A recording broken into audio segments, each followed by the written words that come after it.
国际新闻来看，玻利维亚总统昨宣布甲以色列断交，这嘛是战争以来头一个甲以色列断交的国家。以色列是还未有任何的评论。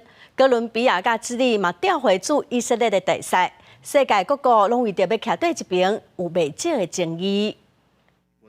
玻利维亚表示，会甲以色列断交，是依据联合国宪章的生命、和平、自由等权利的原则甲宗旨，参世界人权宣言甲国际人权中规定的，拒绝任何无人道残忍甲有侮辱人格的对待。De respeto a la vida ha tomado la determinación de romper relaciones diplomáticas con el Estado de Israel en repudio y condena a la agresiva y desproporcionada ofensiva militar israelí que se realiza en la Franja de Gaza y la amenaza de la paz y la seguridad internacionales.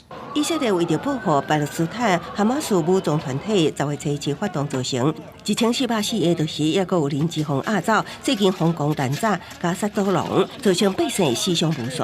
国际社会像美国为当初大声挺以色列，到最后改讲人道救援优先。国务卿布林肯出席参与议听证会，就和反战示威者拍断发言。All of us are committed to the protection of civilian life. 自以哈战争以来，全球反犹太、反伊斯兰极端主义伫真侪地区继续爆发。